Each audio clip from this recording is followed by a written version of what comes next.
Have you ever come across something that's just so incredibly wrong that it makes you question, well, everything? That leads me to my current predicament. So yeah, I think I found something I shouldn't have. I didn't mean to. So well, let me just go ahead and explain. Okay, so the night started out like any other. I had been a few months into my new apartment on the 10th floor and still getting used to it all. The apartment living, that is. And well, this particular night, I was taking the trash out, a nightly routine of mine. So here's the layout.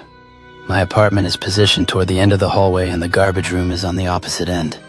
It's just a small closet-sized room with, you guessed it, a garbage and recycling bin for the floor. Pretty standard stuff, right? Nothing out of the ordinary. But this night, when I got to the door to take out the garbage, I did my fumbling with the handle pushing it open. But as soon as it opened, well, I knew something wasn't right. The single light bulb in the room was off, which is never the case. So an empty black void stared back at me. I stood there for a second, confused. Why would the bulb would be out? Maintenance is usually pressed on top of things. I hashed it up as it probably just needing a new bulb, so I usually don't even spend a second in there. But already things had deviated. Granted, they thus far were of a trivial nature. So I reached for the light switch and flipped it a few times, double-checking. But nothing. Then did what anyone in need of additional light would do. Grab my phone from my pocket and turn on the flashlight. The beam illuminated the small space. And then I noticed something that made me freeze. A section of the back wall had been completely cut out. And not just cut out, but cleanly cut, as if someone had taken a drywall saw to it. Intrigued and a bit creeped out by this black void, I slowly approached, shining my phone into the opening. It was dark, but my phone light was strong enough to reveal some of what was inside. What I found was seemingly a massive room, filled with what looked like abandoned items from the 1980s. A dusty old arcade machine was right in front of me, covered in a thick layer of dust. A framed NBA basketball poster of a player I hadn't heard of. Then I noticed something dusty newspapers stacked up against a chest. I reached for one, thinking if I could get a date of it, I'd have a sense from when all this was from. I brushed off the paper with my sleeve. The date was May 4th, 1966. Then my eyes were directed towards the emboldened headline, which read, Soviet manned Soyuz N-1 rocket lands, first man on the moon. Confused, I continued with the article's phone light beaming on the now yellowed paper. Men have landed and walked on the moon. 2 Soviet cosmonauts by way of a Soyuz N-1 rocket and subsequent 4-legged lunar modules safely and smoothly to a historic landing yesterday.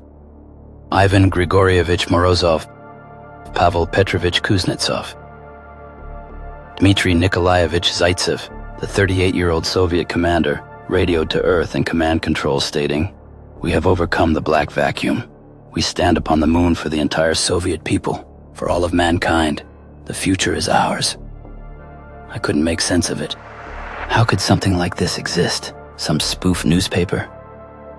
For the time being, I shrugged it off. The room itself was wrong too. It was too big to fit in the building. From my guess, I should be standing over East Avenue, the street that ran alongside the building. Then there was the fact that there was no way in hell anyone could have cut out the wall without me hearing it, unless they did it when I was out. I decided I needed to get some help and additional eyes on with the madness, and went to the lobby to find Doug, the doorman. Doug was a kind, older man who had been working at the building for over 30 years. He was the most knowledgeable person I knew about all things involving the building, so I knew he'd have some answers. When I got to the lobby, Doug was watching something on his small TV behind the desk. "Hey, Alex." He said as he looked up. "Hey, Doug, I'm not quite sure how to go about this, but, well, you're not going to believe what I came across." I then went about the best I could, explaining what I found, and as I spoke, I saw a look of bewilderment spread across his face. He shook his head and said he had no idea what I was talking about. He'd never heard of such a room and was perplexed. I could tell he thought I was either crazy or messing with him. "I'm telling you, it's real, Doug. Come on, I'll show you." He turned off the TV, grabbed his keys, and we walked to the elevator. The ride up was silent, the air thick with anticipation. When the doors opened, we walked down the hall, and I pointed to the trash room. I opened the door to reveal the blackness, and as I went to reach for my phone light, Doug's hand stopped me. He pulled from his pocket a small but powerful flashlight. The beam illuminated the opening in the back wall. Doug stood there in silence for a few minutes, his jaw agape. How is this possible? I've worked here for 32 years. This is insane. I saw the curiosity in his eyes and knew he wanted to explore it as much as I did. Without hesitation, we stepped into the hole in the wall. So Doug, these newspapers, what do you make of this? He glanced at the Soviet moon landing And visually became unsettled by it. This is strange. I have no idea. Creepy. The overall room was much bigger than I initially thought. It felt like an abandoned movie set. There was no trash bin, no recycling, just a massive room full of dusty furniture, arcade machines, and what looked like a vintage candy bar. This shouldn't be here. It's wrong. Alex, I just had a thought. This room, the main room that we discovered, it appears someone has been here. I'm going out on a limb here, but what if somebody has been collecting all this from the various doors we have yet to explore? The next night, while Doug and I spoke of our next move, he made mention of one single owner of all the units on my floor beyond mine. Apartment 1002. There now seemingly was a reason for the bizarre ownership of the floor minus mine. And from Doug's recollection, nobody occupied the units. Only 1002 and mine were occupied. We decided to pay a visit in the hopes it could shed some light on the situation. Doug gave a few knocks, and the door, after a few unsettling moments, slowly opened. A well-dressed man in his mid-60s, if I had to guess, opened the door. He wore a black turtleneck and impeccably tailored dinner jacket. His eyes fixed on us with a hint of almost expecting us. Well then, now that the pleasantries are behind us, may I be so bold as to ask a question? Please. Alex, before you answer, I ask you to do me a small favor. Set aside the way the wind blows, metaphorically speaking. I need you to answer with genuine self-effacement. Can you do that for me? Alex, what is it you truly yearn for? What is the one thing you languish for? The one thing whose mere mention evokes something deep inside you? To be honest, I guess, a moment from the past when all seemed to be right in my world. Good. That's very good. And what if I were to say that the very thing you two have accidentally come across is much more than a strange null space inside this old apartment building? Then I'd say, sir, you have my undivided attention. Gentlemen, what you've stumbled upon was once mine alone, and I assure you this is no fault of your own. It is entirely mine. I sealed it away with my own hands. But why? Why seal it up? It had been years since I'd gone inside, and I swore it would be my last. I put up the drywall myself, and nobody was any the wiser. Then what made you go back? That, my friend, is the crux of it. You see, later one evening while taking out the trash, I heard an insistent knocking from inside the wall, the very wall that now stands open. A knocking? It appears, gentlemen, that someone from the other side has crossed over. Crossed over? You don't understand what you've found at all, do you? It's what I call an alternate vestibule, a back door to an endless array of alternative realities. Say you want to find a reality where gold is overabundant and is not a commodity. Or live in a world where you marry your high school crush. It's out there, gentlemen. Out there for the taking. Yours to seize, if you may be so bold.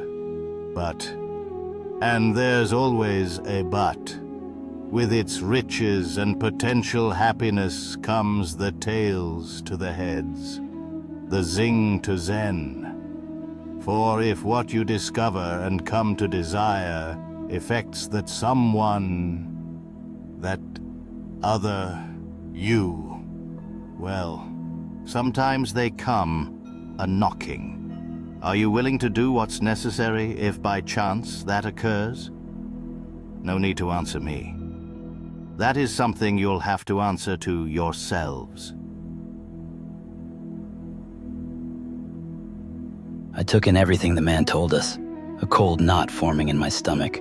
The things we'd already seen, the strange void in the wall, the palpable sense of wrongness that clung to it, had prepared me to believe the unbelievable. This man, who introduced himself as Kenneth Lass, had laid a strange and intricate claim on the entire floor of the apartment building, every unit except for mine. He explained with a quiet fanaticism that he'd had no choice but to take over the whole floor due to his remarkable find. The way he spoke, it was less an admission and more a statement of destiny. As he spoke, my mind kept replaying his cryptic words. Sometimes they come a-knocking. The phrase wasn't just spooky, it was a haunting question. Who were they, and why were they knocking from the other side of a sealed-up wall? I wasn't a risk-taker by nature. I was a person who paid his rent on time, bought milk from the corner store, and worried about mundane things like a leaky faucet. But the empty space we'd stumbled upon had a pull to it, an inexplicable force that went beyond simple curiosity. From our conversation, I was starting to piece together the unbelievable rules of this strange new reality. The space beyond the trash room, he explained, wasn't just a void. It was a doorway, a point of convergence for realities. Kenneth divulged that before our next visit, there was a specific ritual we had to follow. It was, he said, paramount to our survival. The visualization, he explained, wasn't just a mental exercise, it was the key to centering ourselves, to tethering us to the fabric of our true world, and to guiding us toward the dimension we sought. It was a cosmic anchor. He leaned forward, his voice dropping, he said, Gentlemen, you must visualize a room in your mind's eye. Take a moment and close your eyes. As if sharing a sacred secret, Doug and I did as he instructed. A strange, almost embarrassing silence filled the air, broken only by the hum of the old building's HVAC system. Now, imagine a towering mountain. It's larger than Everest, a silent sentinel of stone. This mountain must not evoke fear or isolation, because, gentlemen, it is now your home. It is a place unassailable by all that you worry about, all that you fear. Breathe deeply, for the climb will be long to reach that structure of your imagination at the top. I felt myself sink into the exercise. My mind, against my better judgment, began to build the mountain. It was a strange, almost dissociative feeling, a deliberate escape from reality. My breaths became slow and deep, a deliberate rhythm for the imaginary ascent. After much strife, you've made the trek. Now, my friends, imagine that home atop the world where you feel peaceful, safe, and comfortable. Imagine the space that is presented to you when you push that heavy wooden door open. He walked us through the experience, a mesmerizing, hypnotic lecture. He urged us to engage all our senses, transforming the abstract concept into a tangible mental place. Engage your senses. This will be your tether. Notice the colors, the shapes, the movement. Perhaps a roaring fireplace, the smell of wood smoke and a clean hearth. Feel the textures, the rough stone of the floor, the warmth of the air against your skin. Fill that space with all that is important to you. The face of a loved one, a favorite book, a worn photograph. Hear the gentle breeze outside, the soft crackle of the flames. Identify any pleasant scents, like fresh rain or salt air. Immerse yourself completely. When we opened our eyes, the room felt different. The air was thick with the residue of his words, of the strange visualization he had etched into our minds. We sat in silence, trying to process the concept of a safe space acting as a tether to reality. It was a ludicrous idea on its face, a mix of spiritualism and quantum physics that made no sense. But what else did we have to go on? As far as I knew, Kenneth was the only one who had ever ventured into a different dimension and come back. He was our only guide, and we were two men who had just stepped through a door that should not exist. Doug and I were an unlikely pair. We came from different generations, different worlds, with little to connect us on the surface. Yet, what we lacked in shared experiences, we made up for in shared loss. I had lost both my parents at 27. Doug had lost his wife, a subject he rarely spoke of. From the fragments of stories he did share, I learned she was a flight attendant for United, One morning, she left for work just as she had countless times before. She reminded him to invite his sister over for dinner, and then she was gone. It was the last memory he would ever have of her. Her flight out of Boston was Flight 175, a flight that would become forever linked to the South Tower of the World Trade Center. Doug never found his way back from that day. He lost a part of himself that was impossible to recover. One night, we were talking in the lobby of our building when he confided that for 5 years, all he did was go down to his basement and sift through old boxes. I asked what he was looking for, but he just shook his head. "I don't know," he said. "How do you search for something you can't touch? Sometimes, when the unthinkable happens, we're left with nothing but the act of looking. A frantic search for something that doesn't exist anymore. Maybe that is its own stage of grief. The relentless hunt for a thing as intangible as the feeling itself. So, he wasn't looking for anything in particular. Not a photograph, not a forgotten letter, but the ghost of an emotion. A feeling of comfort and normalcy he hadn't felt since that morning.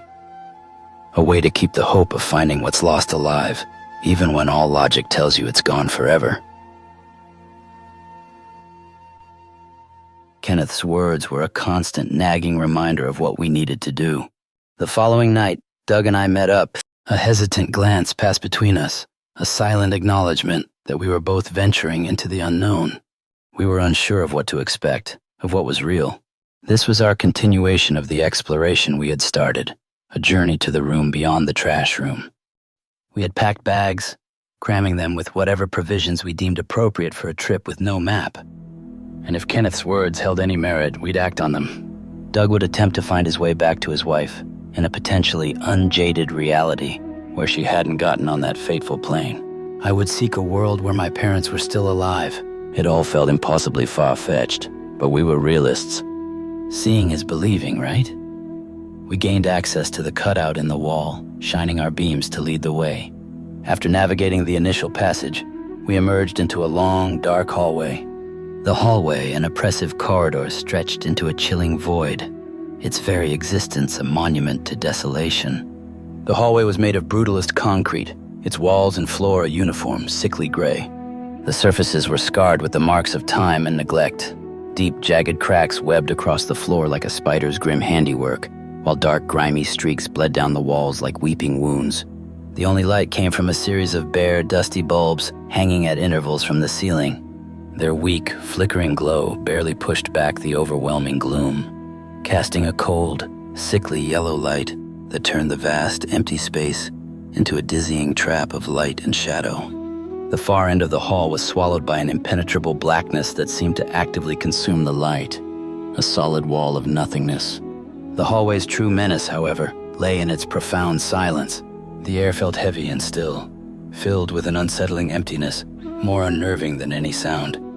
It was a place of absolute desolation, a vast, lonely throat promising to swallow all who entered. Eventually, the hallway branched into two distinct paths. Doug looked at me, a question in his eyes. "I suppose this is where we part ways, then." I gave a faint nod and replied, "Remember the thought exercise. Keep yourself tethered." "I guess, well, I'll see you when I see you, right? Take care of yourself, Alec. Here I go." "We meet back here in 6 hours." Doug offered a thin smile, then headed slowly down his chosen corridor. After a quick shake of my head, a small ritual to clear the cobwebs of doubt, I began my own solitary journey. The minutes stretched into what felt like an eternity, but far down the desolate hall, a vague glimpse of light appeared. With a renewed sense of purpose, I carefully picked up my pace. Soon, the muffled sound of clattering dishes and faint conversation reached my ears. I was beyond fearful of what might lay ahead, my heart pounding in my chest. But before I could finish that thought, I found myself not in the cement tunnel, but in a place that defied all logic. My childhood bedroom in my parents' house. Shortly after their unexpected passing, I had put the house on the market, unable to bear the weight of the memories. But here I was, standing in the middle of it. I glanced around the room. It was exactly as I remembered it, a sunlit space with tan-colored walls and wall-to-wall carpet. In the center was my queen-sized mattress on a bed frame with a ruffled tan bed skirt. The mattress was a chaotic jumble of sheets, blankets, and clothing, including what looked like my old navy blue jacket. A large window with white blinds and a valance was positioned against the back wall, allowing the outside light to stream in and illuminate the room. I inched closer to the window, feeling a pull toward the familiar. The view outside showed lush green trees and foliage. To the right of the bed stood my dark wooden headboard and the dresser my parents had purchased for me, both reflecting the soft light. Then I noticed a small frame picture with a black frame hanging on the wall above the dresser. It was a photo of me and my dad on a boat during what looked like a fishing trip. Oddly, I didn't remember the trip or the photo. Further in the room, I noticed a thin black floor lamp in the corner to the left of my bed. I could almost feel the countless hours I spent using its light to cram for exams. The room felt lived in, comfortable, and evoked a surreal sense of nostalgia that was almost painful. I could then clearly hear the clattering of dishes and the unmistakable voices of my parents. Could it be? I strained to hear their conversation, a conversation that, in my reality, shouldn't be happening. They were talking about me, about how I was adapting to college life. My eyes darted to the wall calendar. The date was August 28, 1999. To my dread, not only had Kenneth's words been true, but I had seemingly traveled to a dimension of the past. What now? The question echoed in my mind as I paced the length of my childhood bedroom. The air, thick with the scent of old paperbacks and sun-warmed dust, was a ghost of a memory. The urge to see them, to lay my eyes on my parents after so long, was a physical ache. I considered my options, each one more ridiculous than the last. A grand entrance? Surprise. I could almost hear the shocked confusion in their voices. And then the inevitable questions. You look different and you're so thin. The freshman 15 excuse wouldn't work. The plan was half-baked, born of desperation, but the pull was too strong to ignore. A better idea, or at least a less conspicuous one, came to me. I couldn't just walk down the stairs. The surprise would be too jarring. Plus, they hadn't seen me enter the house prior. It all was almost comical if it wasn't so real. Instead, I crept to the window and unlatched it. The rusty hinges groaned in protest, a sound that would have sent me into a panic as a teenager. Now, it was a mere detail that I doubted my parents would be able to hear. I swung my legs over the sill, and with the practiced ease of 100 clandestine teenage excursions, shimmied down the side of the house. The cool metal of the gutter was a familiar friend, a guide to my descent. My hands were scraped and dirty when my feet finally hit the grass, but I barely noticed. I brushed myself off, took a deep, steadying breath, and made my way to the front door. My hand trembled as I turned the brass knob. The house was quiet, a morning stillness that I remembered well. My dad's voice was the first sound to break the silence. Now, who the hell's that? Muffled but clear from the kitchen. Hey, it's me. The words tumbled out before I could think. A chair scraped against the linoleum. Who the hell is that now? My mom's voice, a mixture of disbelief and hope, floated toward me. I walked to the kitchen, trying to appear casual despite the adrenaline coursing through my veins. And there they were, my parents. Their faces, just as I had always imagined through the years that had passed since they had passed. Joy warring with confusion, love with disbelief. My dad stood up, a wide smile spreading across his face. Hey, pal, get over here and give me a hug. He pulled me into a long, bone-crushing hug. I closed my eyes, a single tear escaping. This was real. This was a gift. My mom joined in, enveloping me in her warmth and a familiar floral scent. She patted my back and kissed my cheek. What are you doing here? Is something wrong? My dad asked, his voice now laced with concern.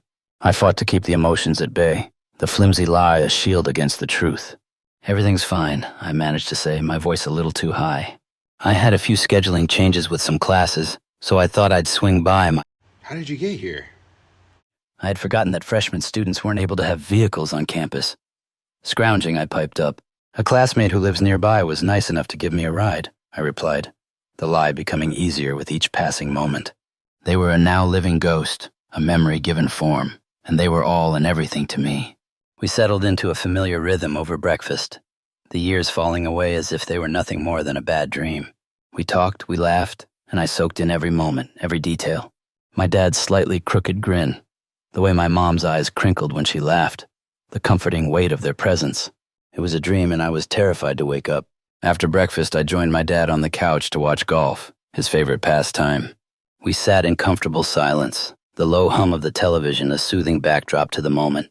An hour in, the phone in the kitchen rang. I heard my mom's soft voice answer, and the easy calm in the room began to fray. Her tone shifted, becoming more worried, more hushed. A few moments later, she walked into the living room, her face pale. Who was it, hun? My dad asked, his eyes still glued to the screen. She turned to me, her expression unreadable. It was you, or somebody pretending to be you. Probably a prank phone call from one of your old classmates that knows you're in town.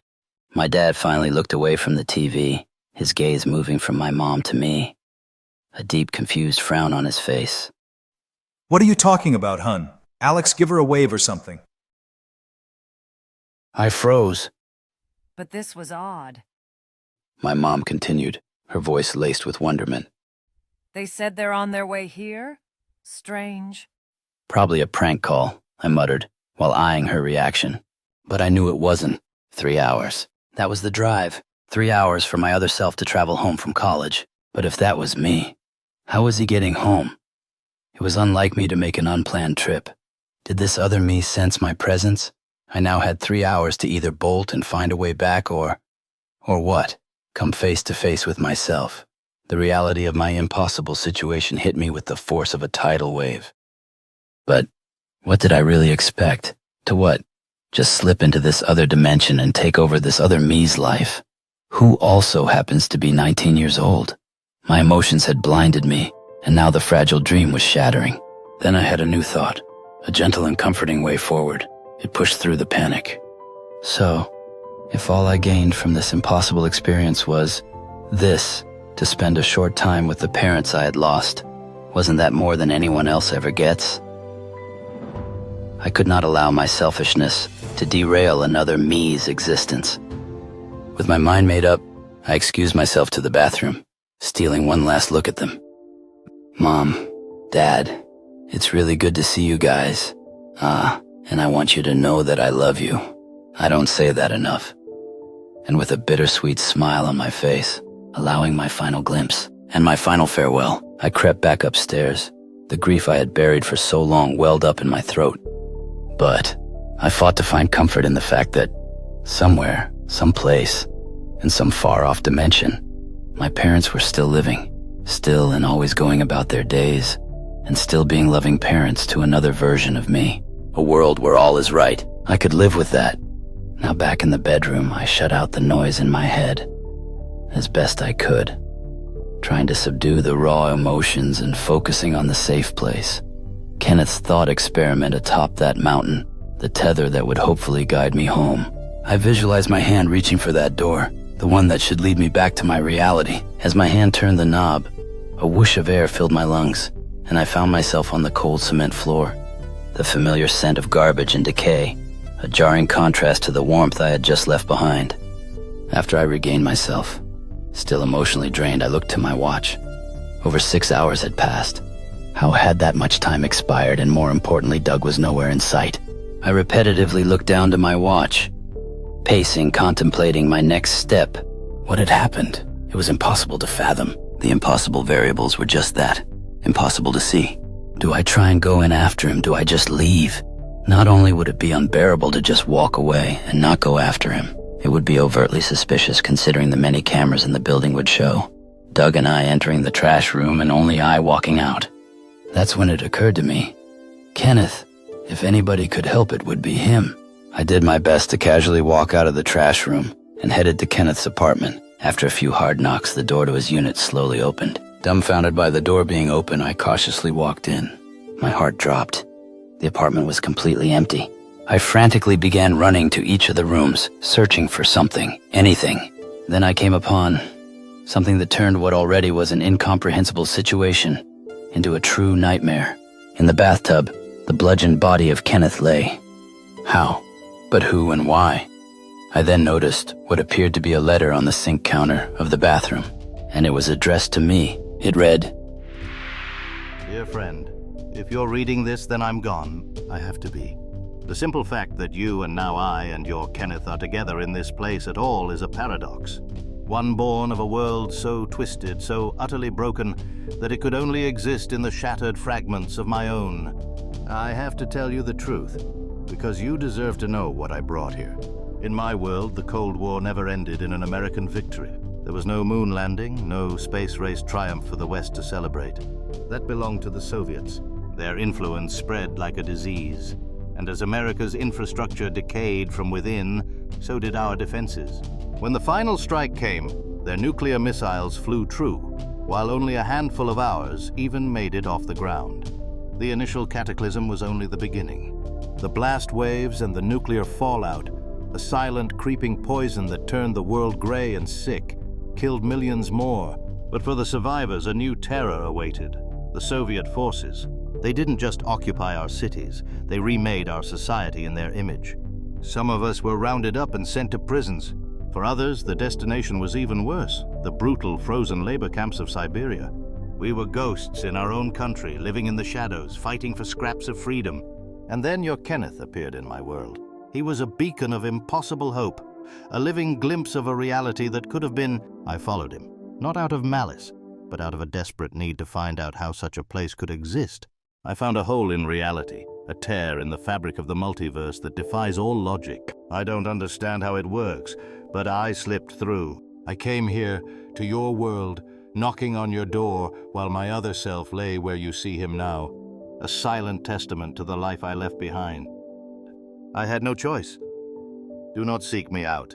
I am a ghost, and the only mercy I can offer you now is to remain a memory. The life I left behind was a constant grinding struggle. We lived on the margins, bartering for food and supplies, always looking over our shoulders for the telltale glint of a Soviet patrol. Our history books were rewritten, our art censored, our very thoughts policed. The American dream was a fairy tale told in hushed whispers, a story of a world that no longer existed. We had our heroes, of course, the resistance fighters who sabotaged supply lines and freed prisoners, but their victories were always temporary. Every small act of rebellion was met with brutal and swift reprisal. And then he appeared. Your Kenneth. He didn't look like us. His clothes were bright, his face clean, his eyes filled with a light that we had long since lost. He talked about things we couldn't even imagine. Movies, music, a free press, a world where the biggest worry was traffic, not survival. He was a living paradox, a walking contradiction to everything I had ever known. His presence created a ripple, a tiny fracture in the very reality I inhabited, and I found myself drawn to it. The rules of my universe were breaking down around him, and I saw a chance, a desperate, terrifying chance, to escape. I followed him to the source of the anomaly, a place where the lines between realities blurred and frayed. The energy there was chaotic, incomprehensible. It was a place of pure, unadulterated madness, and in the heart of it I saw a glimpse of your world. It was everything Kenneth had described and more. A world without the gray pall of nuclear fallout. A world where laughter wasn't a luxury and freedom wasn't a crime. I had no idea how it worked, this loophole, this tear in the fabric of space-time, but I knew I had to take it. I made the jump. It was like being torn apart and put back together again, every atom of my being screaming in protest. I arrived on his doorstep, a stranger in a strange land, a refugee from a dead world, and there I killed. The Kenneth of your world, now he rests silent and still. He was a mirror image of me, a painful reminder of the life I'd stolen, the one I had shattered just by existing. I had to knock, I had to speak, I had to find a way to make sense of this new reality while my other half lay died by my hand. Please, I beg you, do not look for me. My presence here is a threat to the stability of both our worlds.